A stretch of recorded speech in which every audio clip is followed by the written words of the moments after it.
Caríssimos, então, aqui nas nossas atividades, né? A princípio, quando você olha assim, você assusta com o número, né? São 9 questões, se eu não me engano, ou são 8 questões, né? São 8 questões, mas elas não têm dificuldade. Até porque a maioria delas, vocês vão ver aqui no início, o próprio texto já está respondendo as questões. Então, assim, elas estão bem tranquilas, tá? Então, vamos aqui na número um. Explique a origem da estética. Se vocês prestarem atenção na minha fala, se você até ler o próprio texto do PET, você vai ver que a estética, ela tem a sua origem onde? Desde o princípio que a arte, ela é criada, né? Desde o momento que o ser humano ele quer expressar a própria arte, ele quer compreender a ideia de mundo, ele vai interpretar o mundo. Então aí, quando ele interpreta, quando ele compreende o mundo, ele cria a arte. Se ele cria a arte, é a sua origem. Tá? A origem é desde quando o homem passa a pensar, ele passa a viver em sociedade, ele quer demonstrar alguma coisa que é a sua interpretação, o seu sentido de mundo. Ok? Bem tranquilo. A 2, né? De acordo com Kant, como o artista é compreendido. Também outro texto que está lá, está escrito ali, está bem tranquilo, né? Porque segundo Kant, o artista, ele é o gênio criador, que tem como função o quê? Interpretar. Ele tem como função entender e compreender a beleza do mundo na arte. Ok? Bem tranquilo, né? É bem facinho pra gente. Vamos a 3. Quais pensadores destacaram-se na Universidade de Frankfurt? Né? Qual a crítica deles quanto ao capitalismo? Aí a gente às vezes assusta, né? Quando fala assim, capitalismo, vixe, não sei, não tem nada disso na matéria. Tem, né? Olha a minha explicação aí que eu falei sobre isso, né? Quais são os pensadores que a gente falou aqui? Walter Benjamin, Theodor Adorno e Max Horkheimer. São os 3 pensadores assim mais comuns que a gente tem dentro da linha, tá? Mas tem outros, tá bom? Tem vários outros. Até a gente tem que lembrar que é uma escola, né? Uma formação daquele momento. Então existem outros pensadores, mas esses 3 aqui pra gente vai ser os principais, ok? E aí, qual que é a crítica que eles fazem? A crítica deles é o seguinte, que a arte está sendo transformada em um modo de produção de lucro e riqueza. Tá? Eles estão deixando de lado o alcance daquilo que é a arte pela arte, aquilo que é bom, aquilo que é belo. Tá bom? Tá bem tranquilo, né? Tá bem facinho essa atividade. Ou seja, a arte ela está sendo dominada pela indústria cultural. Belezinha? Aí nós temos já a questão 4. Como os pensadores usaram a união da filosofia e da arte na estética? Outra questão também que é respondida no próprio texto, tá bom? A filosofia e a arte, elas se unem quando as áreas de conhecimento sobre o mundo existem, tá? E quando as ações do homem dentro da sociedade, elas estão presentes. Vou repetir.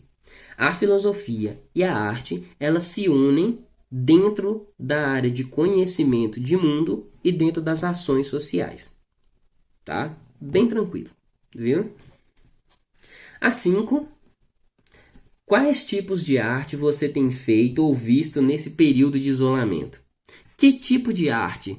Você está vendo pinturas, desenhos, filmes, músicas, construções, ou se você estiver ajudando a construir alguma coisa, também é arte. É questão de roupa, né? Que tipo de arte você está vivenciando? Que tipo de arte que você está vivendo, né? Presenciando aí na sua vida? Ok? Então, bem tranquilo, é uma opinião sua, pessoal, então não dá nem pra gente tentar fazer muita coisa, porque você só tem que entender qual é a arte que eu estou vivendo aí, no meu dia a dia, tá? 6. Nesse período de isolamento, as artes, seja ela música, pelos livros, pelas visitas virtuais a museus, né? Que tem sido as nossas companhias no dia a dia, né? Você deve escrever uma dissertação explicando o uso das artes nesse momento e quanto à influência às nossas vidas. Bom, se a primeira era a opinião do que você estava fazendo, o que você estava vivenciando, essa agora você vai escrever um texto, tá? Demonstrando como que essa arte, ela está sendo importante para você nesse momento de isolamento, nesse momento que você está vivenciando, tá? É um texto que você vai escrever, ok? Você vai escrever um texto. Tá? Então não tem o porquê a gente não escrever, porque as questões foram muito fáceis, muito tranquilas. Então é importante que você escreva um texto expondo qual é a importância da arte na minha vida. Lembre-se o que é a arte. É importante você recordar disso, ok? E aí nós temos a questão 7 e 8, que são questões de marcar. Essas então nós vamos avaliar aqui uma a uma, tá? Para a gente poder entender bem. Questão 7, né, da Unesp. A fonte do conceito de autonomia da arte é o pensamento estético de Kant. Praticamente tudo o que fazemos na vida é o oposto da apreciação estética, pois praticamente tudo o que fazemos serve para alguma coisa, ainda que apenas para satisfazer um desejo. Enquanto objeto de apreciação estética, uma coisa não obedece a essa razão instrumental. Enquanto tal, ela não serve de nada, ela vale por si. As hierarquias que entram em jogo nas coisas que obedecem à razão instrumental, isso é, nas coisas de que nos servimos, não entram em jogo nas obras de arte, tomadas enquanto tais. Sendo assim, a luta contra a autonomia da arte tem por fim submeter também a arte a uma razão instrumental. Isso é, tem por fim recusar também à arte a dimensão em virtude da qual, sem servir para nada, ela vale por si.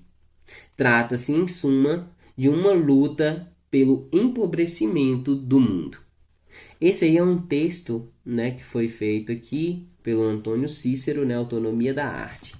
Ele tenta fazer aqui uma adaptação, né, uma interpretação sobre a ideia de Kant, mas ele coloca também muitas palavras dele, tá? O que acontece? Kant, ele pensa que a arte, ela deve ser a arte pela arte, né? E a partir do momento que você utiliza a racionalização instrumental, ou seja, a instrumentalização da arte, você está criando um objetivo para ela. E aí você coloca característica na arte que muitas vezes ela não tinha. O exemplo disso é a crítica de Frankfurt, tá? Da escola de Frankfurt.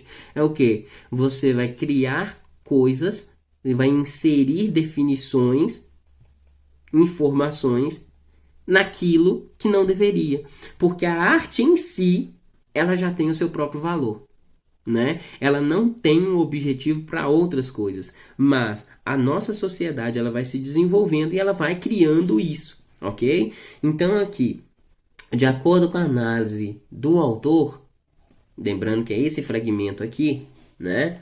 Nós vamos pensar o seguinte: qual que é a correta?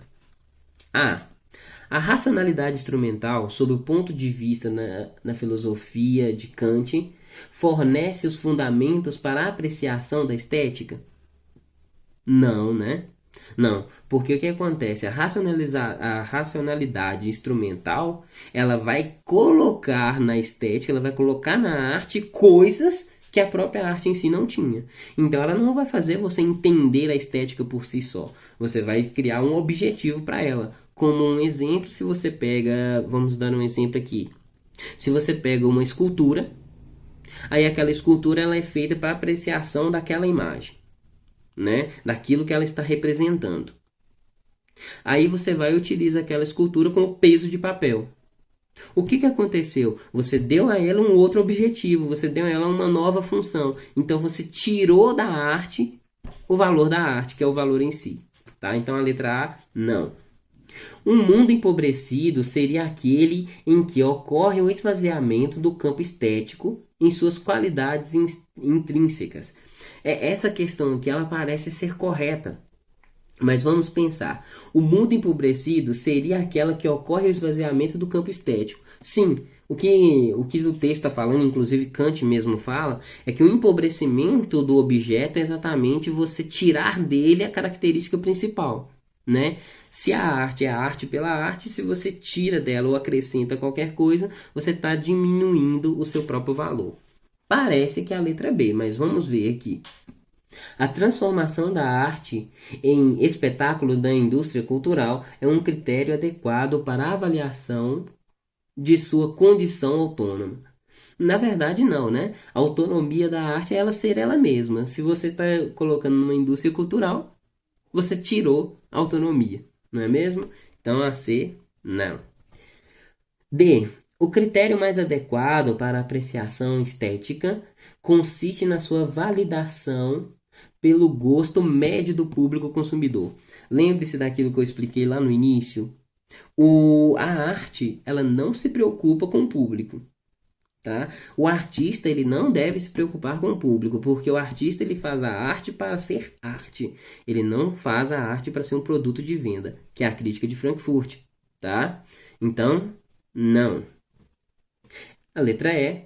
A autonomia dos diversos tipos de obra de arte está prioritariamente subordinada à sua valorização como produto no mercado. De novo, a arte é um produto de mercado? Não deveria, ok? Então a letra correta aqui para a gente é a B, ok? Vamos aqui então à nossa questão 8. A questão também de marcar, mas vamos ler aqui o fragmento de Benjamin. Em suma, o que é aura? É uma figura singular composta de elementos espaciais e temporais. A aparição única de uma coisa distante, por mais perto que ela esteja. Observar em repouso, numa tarde de verão, uma cadeia de montanhas no horizonte, um galho que projeta uma sombra sobre nós. Significa respirar a aura dessas montanhas, desse galho. Graças a essa definição, é fácil identificar os fatores sociais específicos que condicionam o declínio atual da aura. Ela deriva de duas circunstâncias estreitamente ligadas à crescente difusão e intensidade dos movimentos de massa. Fazer as coisas ficarem mais próximas é uma preocupação tão apaixonada das massas modernas como sua tendência de superar o caráter único de todos os fatos através da sua produtibilidade. Aqui nesse texto, nesse fragmento, Benjamin ele vai fazer exatamente uma definição daquilo que é a aura. A aura para Benjamin é exatamente aquilo que é natural das coisas, né? Não é natural enquanto sentido só de natureza, não, plantas, animais, não é isso. Para ele, a aura é exatamente aquilo que deve ser, aquilo que é realmente. É a ideia lá de, se você pegar a ideia de Kant, né? Em que a arte, ela é a arte por si só. Ela não precisa de mais nada.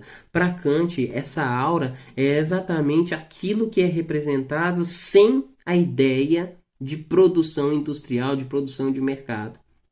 E a cada vez que a ideia de riqueza, a ideia de produção, a ideia de consumo, ela vai entrando dentro da arte ou dentro de qualquer outra coisa, a aura, essa auralidade, ela vai sendo destruída, ela vai sendo fragmentada, ok? Aí continua aqui, ó. Com base no texto e nos conhecimentos sobre Benjamin, assinale a alternativa correta, ok? Vamos aqui avaliar cada opção, né? A letra A. Ao passar do campo religioso ao estético, a obra de arte perdeu a sua aura? Olha só, primeiro nós tivemos um problema aqui, passar do campo religioso ao estético. Isso não é uma coisa que aconteceu, né? Porque a estética, a palavra estética, ela simplesmente foi formalizada, porque a arte existe desde sempre, né? E a arte ela tem sido utilizada em prol de alguma coisa, mas a arte em si, ela é sempre uma estética, né? Então essa não. B.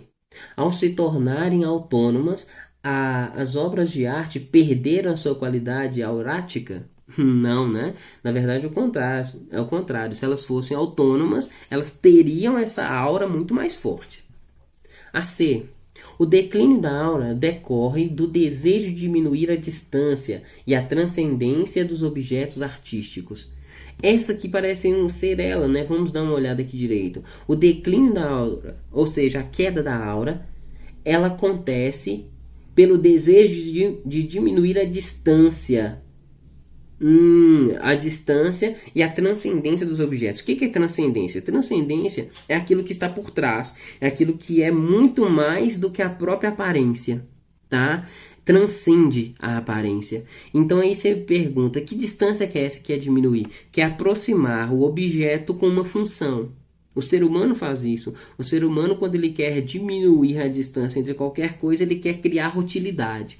E aí, olha só, o declínio da aura, ou seja, a queda da aura acontece quando você quer diminuir esse distanciamento entre você e a própria arte, ou seja, você cria uma função e ao mesmo tempo tirar aquilo que está por trás, né? Ou então acrescentar informações que na verdade não existia. Parece que é assim, mas vamos ver aqui. D. O valor de culto de uma obra de arte suscita a reprodutibilidade técnica. Não parece. A princípio ela é um pouco estranha, né? Deixa a gente um pouco na confusão. Mas se nós pararmos para pensar, o valor de culto, ou seja, o valor da apreciação, tá? Da obra de arte, ela suscita na reprodutibilidade técnica, ou seja, o fato daquela arte ela ser valiosa. Quer dizer, então, que nós temos que ficar reproduzindo ela industrialmente? Não deveria ser, tá? Então, não é essa. A letra E. O declínio da aura não tem relação com as transformações contemporâneas. Na verdade, tem, né? O próprio Benjamin, ele fala sobre isso. Que a arte, ela está perdendo seu valor de aura exatamente por causa do desenvolvimento social e de conhecimento que nós temos enquanto estética. Ok? Então tá aí a letra correta, é a letra C, tá? Se vocês olharem, nós fizemos aí todas as atividades. O vídeo pode ser aí, no caso que ele ficou grande, né? Mas também foram muitas atividades e é referente a 2 semanas. Então, na semana que vem nós não temos essa atividade, nós não vamos ter vídeo, né? Exceto que tenha alguma necessidade maior, tá bom? E um forte abraço para vocês e até a próxima.